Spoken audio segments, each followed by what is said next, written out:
Muito obrigado a galera que viu lá e assistiu o jogo conosco, né, cara? Foi muito bom, foi muito maneiro. O Brasil fez um belíssimo jogo. Um belíssimo jogo. Pegou um. Deixa eu fazer aqui um comentário sobre o jogo com mais calma. Pera aí, deixa eu só organizar.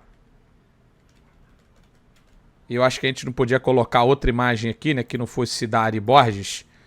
Porque jogou muito, né? O jogo do Brasil, de uma ansiedade muito grande para a gente poder ver como é que seria a performance da seleção brasileira, levando em consideração que o adversário era um pouco mais frágil, o Panamá, mas o Brasil poderia se complicar como outras seleções que enfrentaram adversários de nível parecido com o do Panamá e que tem nível parecido com o Brasil, se complicaram também. Então ver o Brasil fazer um jogo muito sólido, um jogo muito consciente e de absoluto controle, exceção de 2 bolinhas ali já quando estava 4-0, e aí é muito natural que você acabe tomando ataques perigosos quando está 4-0, e já numa intensidade mais baixa. O Brasil fez um jogo maravilhoso. O Brasil tem a artilheira do campeonato, a Ari Borges, que jogou demais. Quando eu olho para essa seleção do Brasil, eu vejo coisas que me agradam muito, especialmente a característica individual de 3 das meias, das 4 meias que o Brasil tem, das 4 jogadoras de meio de campo. A Ari Borges e a Caroline são 2 jogadoras de muita mobilidade, que atuam por dentro, que conseguem chegar na área, que conseguem ajudar tanto na criação como também na marcação. Lógico que esse foi um jogo muito mais de ofensividade do que necessidade de marcar, mas elas também têm essa característica da ocupação do espaço e eventualmente conseguem roubar bolas quando necessário. E o suporte da Luana Bertolucci, da Luaninha, é muito importante para isso, porque ela joga na zona central do meio campo e ela, nesse jogo de hoje contra o Panamá, foi perfeita, ganhou basicamente todos os botes, ganhou praticamente todas as jogadas por ali e fez realmente um jogo muito bom. Aliás, é difícil achar alguma jogadora que tenha jogado mal ou que tenha feito um jogo médio. E para completar esse trio que eu estava falando, que é a Adriana, que joga um pouquinho mais aberta, mas que tem muito drible, tem muita infiltração, sabe jogar tanto nessa condução da bola como também na achada. Então isso facilita muito quando você tem uma atacante como a Debinha, que se movimenta o tempo inteiro, e aí eu tenho que dar o braço a torcer para a estreia da Bia Zanerato. Para mim, ela foi a segunda melhor jogadora da seleção. No começo do jogo, enquanto estava 0-0, ela foi para mim a melhor jogadora do Brasil. É que depois que a Ari começa a fazer os gols, aí realmente ela se distancia de qualquer análise em relação às outras. Mas eu, antes da Copa, colocaria a Geise como titular. Era o meu entendimento, de botar a Geise pela fase que ela vive no Barcelona, por ser uma jogadora que tem muita força física vindo pelo lado do campo. Mas a atuação da Bia Zanerato foi muito boa. Ela ajudou muito na condução da bola do meio para o ataque, chegando ali na entrada da área, caiu dos 2 lados, jogou muito e muito bem a Bia Zanerato. Então eu fiquei muito feliz com a escolha da Pia para essa estreia. E, o cara fala assim, Bruno Henrique, por isso que tu não é treinador, né, Luizinho? É lógico, eu tô aqui à distância também, não tô vendo treinamento.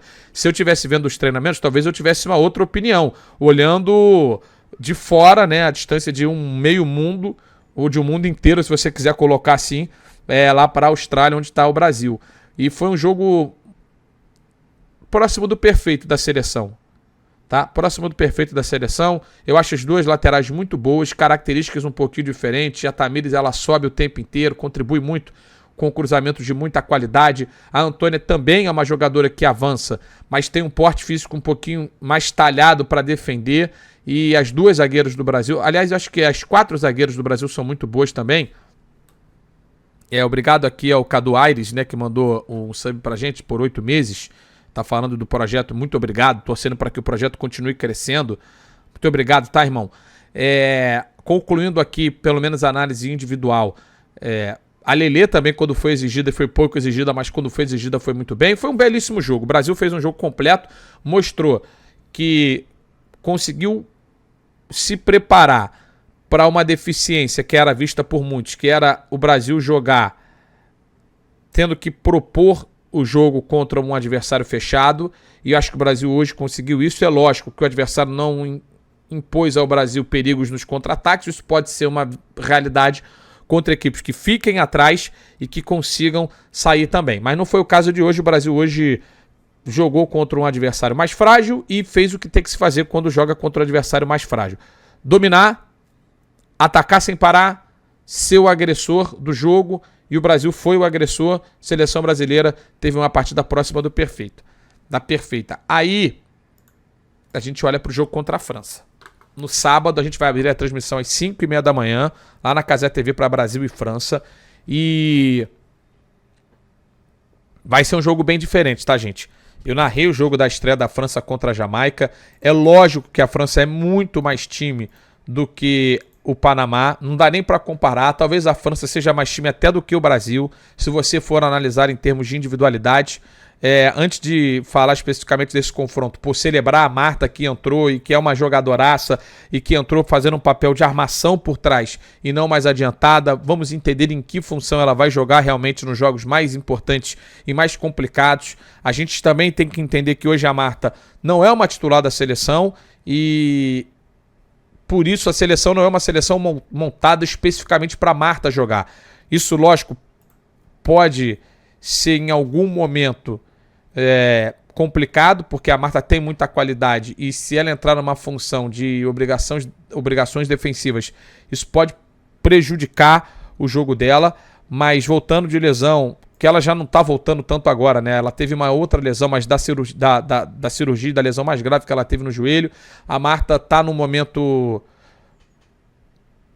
acho que espiritualmente falando, tá muito bom. Parece num astral fantástico e é uma jogadora que tem tudo para decidir jogos quando tiver o espaço curto, a necessidade da individualidade. E aí, olhando para o confronto contra a França, Le Sommer e Diani são duas grandes atacantes. Eu fiquei com uma sensação de que a França controlou mesmo o jogo contra a Jamaica, mas sem tanta agressividade. Eu não acredito que a França vai fazer 2 jogos assim, de pouca agressividade, como foi contra a Jamaica, por mais que tenha finalizado 14 vezes. Na minha visão, se lançou pouco à frente, muitos cruzamentos, isso pode ser um problema, por mais que a gente tenha na Rafa e na Lauren, que foi a dupla titular de hoje, uma grande dupla de zaga, realmente uma dupla muitíssimo bem servida para a seleção brasileira. Entender, né, gente? Entender como é que vai ser essa partida. A França, para mim, não vai entrar como favorita contra o Brasil, mas eu também não coloco o Brasil como favorito contra a França, beleza? Eu acho que é um jogo de iguais, né? Até lembro o Mosqueteiro, a defesa da França é muito forte, né? Cascarino e Renard é uma baita de uma defesa. As duas laterais, aliás, são muito boas. O time da França é todo muito bom, não falta nada para o time da França. Faltou na estreia, mas se você for olhar individualmente, não falta absolutamente nada. E pensando numa evolução da França para o jogo contra o Brasil, a gente pode ter um confronto muito, muito, muito, muito, muito bom no sábado, e a gente torce para que seja um belíssimo confronto e que o Brasil saia vitorioso nesse confronto de sábado, 5h30 da manhã. Tá? O Morado pergunta, a maioria delas joga aqui? Não, a gente tem uma maioria agora com as transferências que estão acontecendo de jogadores saindo de outros países indo para os Estados Unidos, Lauren e Rafaele, desculpa, a gente vai ter uma maioria de jogadoras atuando nos Estados Unidos. Nos Estados Unidos, salvo engano, são 8 jogadoras nos Estados Unidos e 7 jogadoras no Brasil. Mas a gente tem muita jogadora atuando por aqui, que é muito legal. O Hamilton pergunta, a Marta de meia central é loucura? Se estiver falando de tipo uma 10, não tem essa função no Brasil. Eu acho que a Marta talvez entrasse numa posição melhor se ela tivesse que entrar tanto no lugar da Debinha quanto no da Bia. Por dentro, mais próxima do gol, sem tantas obrigações defensivas. Mas são possibilidades que a Pia vai explorar, até porque a Geise me parece a primeira reserva do ataque, seja no lugar da Bia ou no lugar da Debinha também. São opções. O bom é que a seleção hoje tem opções e a gente vai estar no sábado juntos às 5h30 da manhã para acompanhar o jogo entre Brasil e França. Beleza? Foi muito maneiro, mano. Foi muito maneiro. De cabeça, assim, eu não sei dizer, ô Mosqueteiro, quais são os jogadores que entram no Brasil, que jogam no Brasil. Mas, assim, agora, tem que olhar a lista, meu material aqui.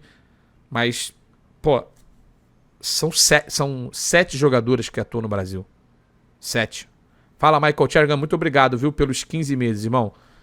Você realmente é um grande de um apoiador, cara. Obrigado, de verdade. E o jogo vai começar às 7 da manhã. Galera, lembra aqui, Tamires, Letícia, Bia Zanerato. Deixa eu abrir a lista aqui da seleção, que aí a gente consegue falar pra vocês, né? Deixa eu... Que aí eu passo aqui rapidinho pra galera, pra gente...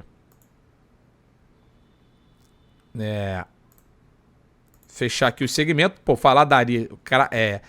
Craque e artilheiro da Copa até aqui, fantástico, né? A Bárbara, goleira do Flamengo. Luana, Tamires, Letícia, Lelê e Duda Sampaio do Corinthians. Bia Zanerato do Palmeiras e a Camila, goleira do Santos. São essas as convocadas que atuam no futebol brasileiro, tá?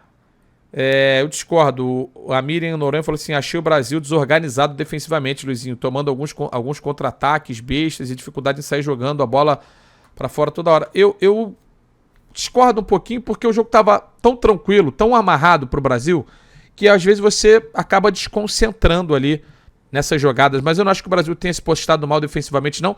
E acho que essa, inclusive, é uma das grandes forças do Brasil. Sabe se comportar defensivamente. E se tiver um adversário contra a França, porque o jogo contra a França vai ser diferente, para fechar agora a análise. A França muito provavelmente vai dividir a posse de bola ou ter mais posse de bola contra o Brasil, e ao mesmo tempo o Brasil, tendo essa transição rápida, tem tudo para fazer um jogo de muita agressividade sem ter tanto a posse. Eu acho que esse vai ser o jogo que o Brasil vai tentar fazer contra a França, vai ser a característica de jogo do Brasil no confronto contra as francesas no sábado. A partir das 5h30 a transmissão e às 7 da manhã a bola vai rolar na Cazé TV para Brasil e França. Eu vou confessar, eu tô num hype absurdo, muito grande para esse Brasil e França. Vai ser um jogaço, de verdade, vai ser um jogaço. Obrigado, Breno Simão, parabenizando aqui pela narração, tamo muito junto. E tem a galera perguntando se eu vou narrar alguns jogos, outros jogos ali no Brasil. Eu tenho narrado jogos quase todos os dias aí na Copa do Mundo. E só pra fechar, que perguntaram sobre a Jamaica, não vai ser jogo fácil contra a Jamaica. Pelo que eu vi, contra a França, a Jamaica é um time muito bem organizado. E a Khadija Chachó, que é a melhor jogadora da Jamaica, uma das melhores atacantes do mundo, foi suspensa porque tomou o segundo amarelo e vermelho no jogo contra a França. Não vai jogar contra o Panamá na segunda rodada, e eu acho que mesmo sem a Khadija Chachó, a Jamaica pode vencer o Panamá, e aí ela vai voltar contra o Brasil, e ela vai dar trabalho contra o Brasil, como ela deu trabalho contra a França também. Então não tem nada resolvido, foi o primeiro jogo, e o Brasil jogou muito bem, e se conseguir a vitória contra a França, complica muito, muito, muito a vida das francesas. Tá? Mas é isso, cara. Grande estreia do Brasil, para finalizar e sintetizar aqui. Grande estreia do Brasil. Jogo do nível que eu esperava. Eu não vou colocar o Brasil entre... o Brasil não está entre as 2 ou 3 favoritas? Talvez não esteja, mas está entre as 5, está no bolo. E tem que estar ainda melhor lá na frente. A verdade é que a gente não pode também subir em salto nenhum. Foi só o primeiro jogo contra o Panamá. A gente tem que estar feliz, tem que estar empolgado pela primeira partida, pela primeira atuação do Brasil. Mas temos calma, porque foi só o primeiro jogo do Brasil nessa Copa do Mundo. Mas que eu fiquei feliz, fiquei. E muito obrigado a todos pelo recorde, tá? Fantástico a gente ter batido o recorde de transmissões do futebol feminino na internet, em transmissões digitais, né? Pô, mais de 1 milhão de pessoas estiveram na nossa transmissão e a gente pode realmente alcançar mais e mais recordes ao longo da competição, desde que a galera compre a ideia como comprou hoje para esse confronto. Beleza? Muito obrigado.